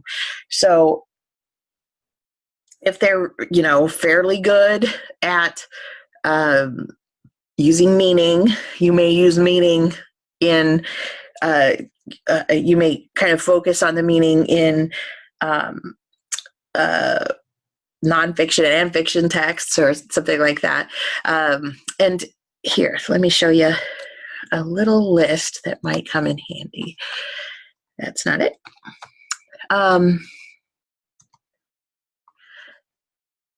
So, where'd it go?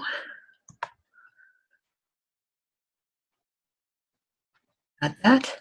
Oh, yay. The top keeps coming down. All right. Did I get it? No, that's not it. That's not it. All right. Looks like I need to go to I swear I had it up here. Oh, well. Okay. Writing. So it's here. Nope, it's not. For goodness sakes. All right, we're going back.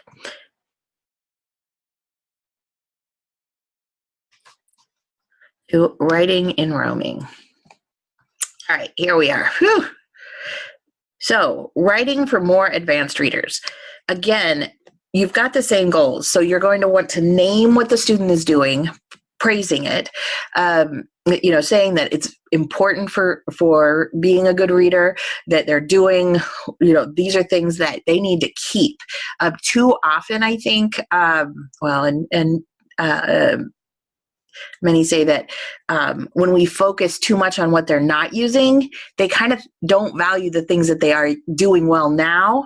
And if they're, if they're comprehending pretty well, or you want them to keep doing that, but they might think, oh, well, that's not as important, so I need to not do that anymore. Throw that away. That's wrong.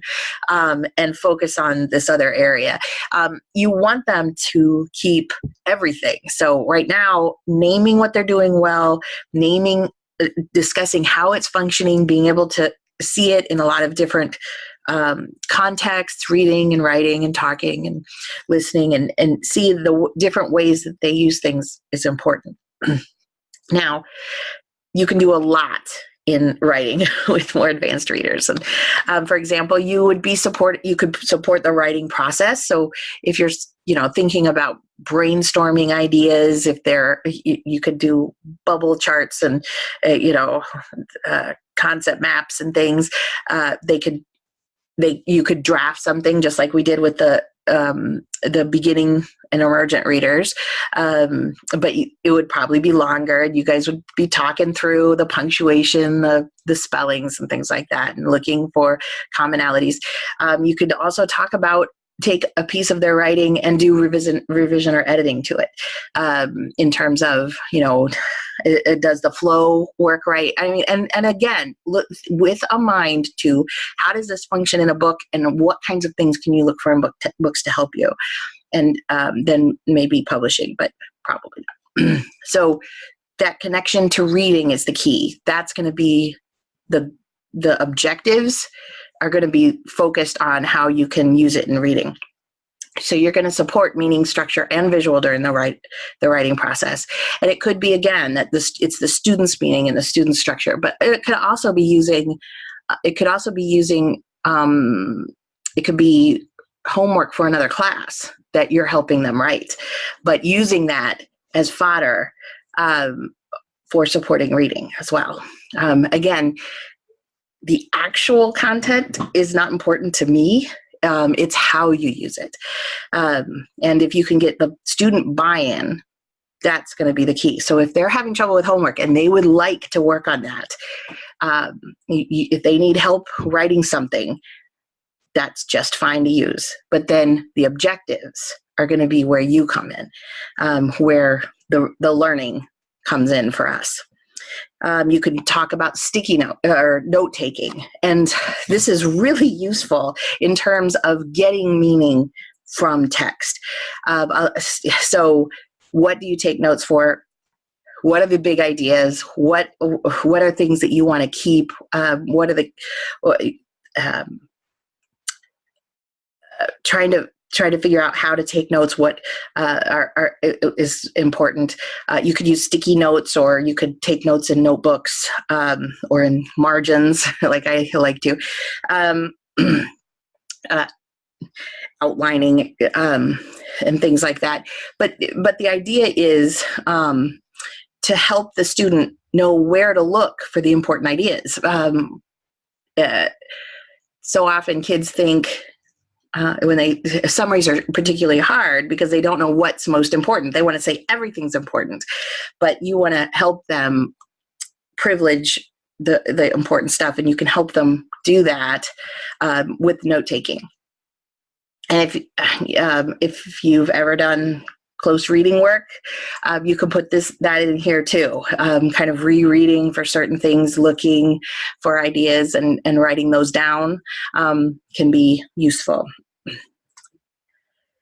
So, but another thing you can support is the use of structure. So, it's not only how things are spelled or vocabulary, it's also how they're structured. So, for example, in nonfiction, headings, topic, sentences, details often are a little hard for kids to wrap their heads around if most of their careers have been focusing on reading fiction. So, helping them know how the structure of the writing and where to look for the big ideas, and how to use those structures to find what's important, and to even be able to skim if necessary. And that's an important skill. I don't think any of you would have gotten into graduate school if you didn't know how to skim, and skim well.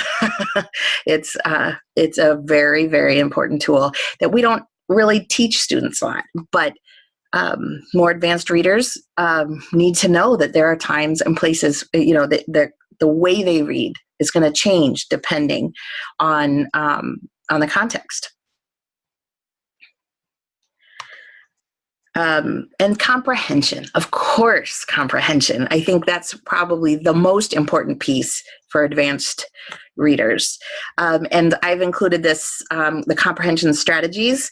These are the basic comprehension strategies. There are lots of different ones, but these are probably the most used. And oh, for goodness sakes, this authors thing is taking me off a little bit. All right, let me go to the, where's the comprehension strategies? Are they at the bottom? Oh, no, that's pages. Sorry, files.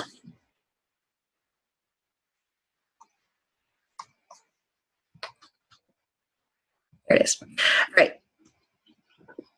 So I really like this one. It's actually for kindergarten through third grade.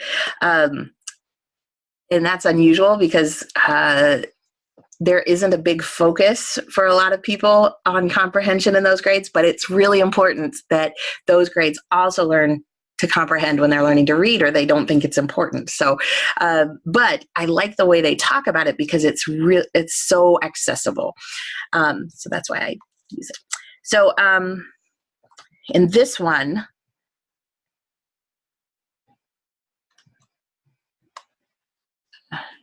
try to show you. Well, let me make it as big as I can. All right. So,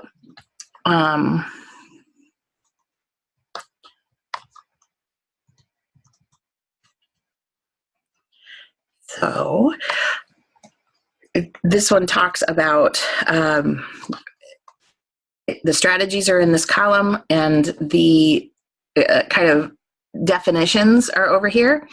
So predicting and inferring, being drawing on prior knowledge, confirming and revising hypotheses, purpose setting.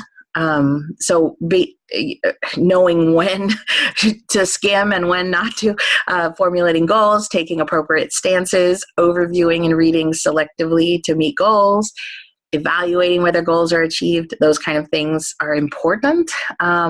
Retelling includes summarizing, synthesizing, rethinking, and reviewing your understanding. Questioning. If you're monitoring, you're always questioning, do I understand this? But you can take that to another level, asking who, what, when, where, why, and how questions, asking where the answers to questions can be found. So like, wait a minute, I'm asking a question, but now I might not be able to find it in this text. Reading selectively to find answers to questions, kind of reading between the lines, which gets to inferring, which is up there as well.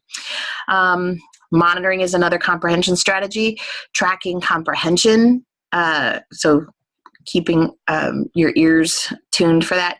Revising understanding as new information comes in, because sometimes students just throw it away if it doesn't fit with what they know. So they should be questioning it, and if they accept it, it should be going in with the other information they know, into their brains, into their thought processes, and using fix-up strategies to clarify confusion. So when something doesn't look right, sound right, or make sense, they should be knowing what to do. And if they don't, this is your chance to say, wait, we're not going to figure out what the comprehension is if we don't fix it up. And then thinking about word meanings. And not just thinking about them, but using them to comprehend. Visualizing, again, this is such an important thing.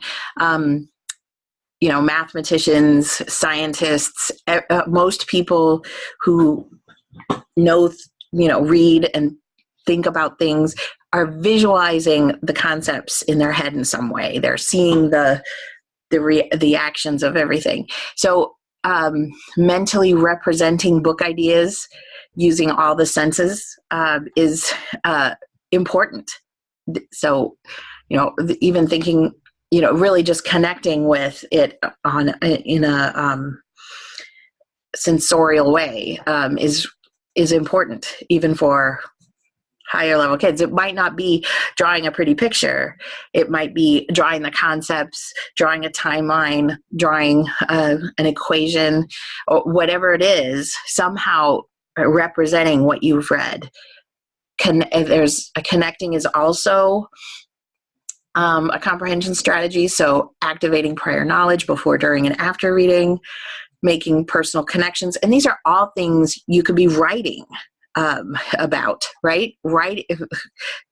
Describing what you see, or somehow putting, even drawing. It's okay. It's part of writing. Connecting prior knowledge before, during, after, making personal connections, making connections between texts, and considering changes in knowledge that come as a result to reading. So before this, I thought this, but after that, I thought, sorry, I'm blowing through this as fast as I can. I know that so many of you know this stuff, and if you don't, you have this. Deciding what's important, using purpose to determine important ideas. And again, this goes back to that note-taking. It would be a perfect piece to talk about deciding what's important. Evaluating, deciding if you like it or not. Kind of, is this BS or not? So while those are the definitions, what I really like about this form is that this version is on the back, they have questions to ask yourself. So this is really handy for teachers. So these are questions you can use to support the strategies. Very handy, very good. What might I learn next? What might happen? So you've got these, and these can, if you're going to be focusing on comprehension, these might be great things to write about.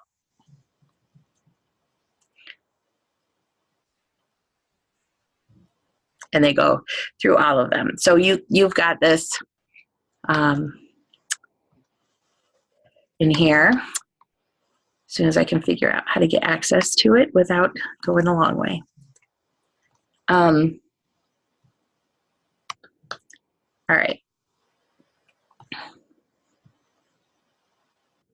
So that's the end of writing in roaming. I'm going to go back.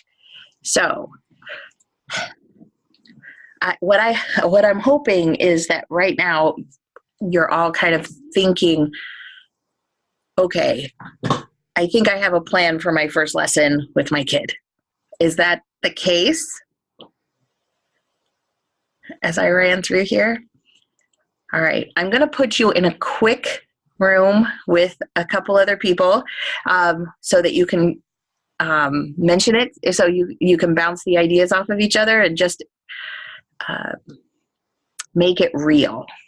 All right, here we go. Just 2 minutes.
Almost.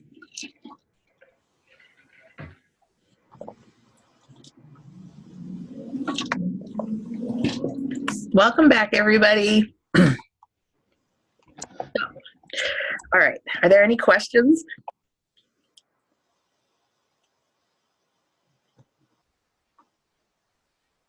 Feeling pretty good? You've got this writing thing. All right. So let's talk homework. Oh, not my email. Homework.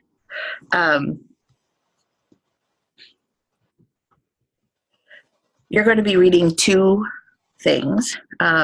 What every teacher needs to know about comprehension, and make a big list of your takeaways. And then when stories don't make sense, alternative ways to assess young children's narrative in social context. And with this, I want you to think a little bit about assessing social context, thinking about how performance might become more important as we go forward in assessment. And I also want you to think about, all of you think about how you might alter assessment, the assessment described there, to address adolescents' needs. So narrative talk is less assessed than other things, but it has its place. And then I'd also like you to do centers. So here's a link to the centers. It's basically a PowerPoint. And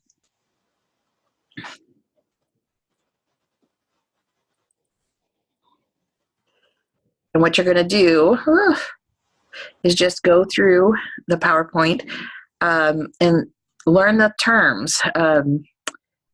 For most of this, like it's going to be activities. So have a piece of paper handy to write down things. And for example, this is phonemes and graphemes. Can you figure out a definition from this table? So you've got, so many phonemes, so many graphemes. Try to figure it out and write it down. And then fun facts, notes about norms. Then we're going to do vowels. So vowel sounds. How many vowels? How many sounds do vowels make? You're going to come through and learn some things. Diphthongs. And every time there's a question, you're going to write down the answers. And then at the end, you're going to look at the answers. They're over here. So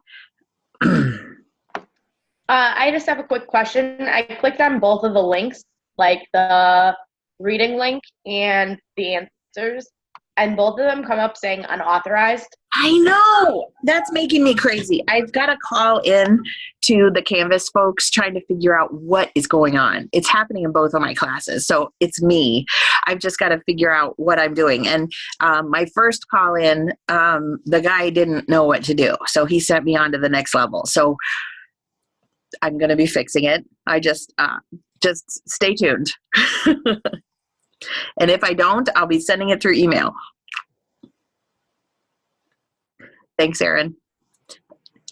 And, and just remind me if for some reason I'm just waiting for them to get back to me and they never do and I forget that I'm supposed to do this, please, please, please remind me when you need it or before you need it.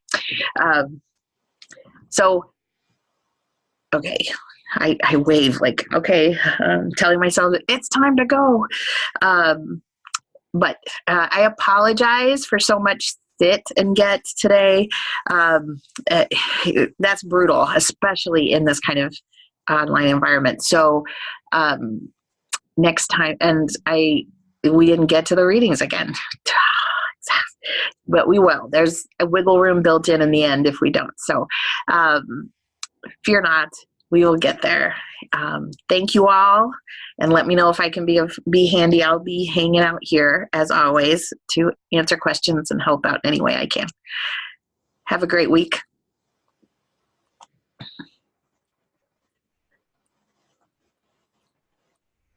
I have 2 questions for you. All right. The first one is about my video for next week because it's for PALS. So I recorded, I don't know how much of it I'm supposed to show.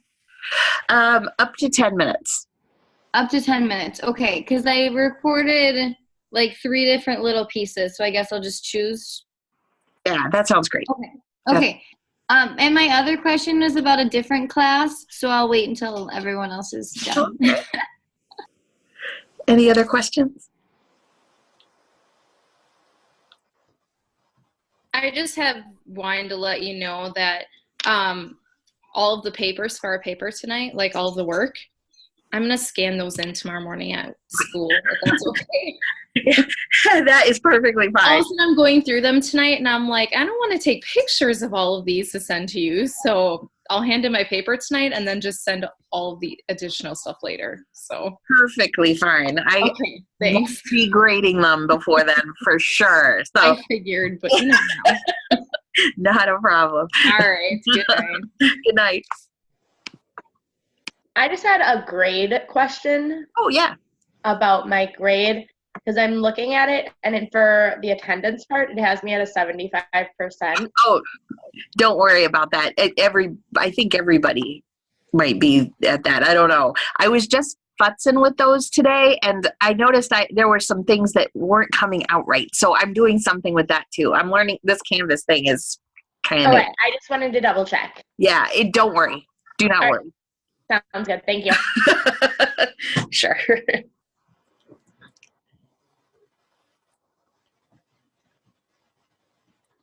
Okay, I'm going to ask you my question. Okay. So for that independent reading class this past Sunday, I totally, because you know how it's every other week?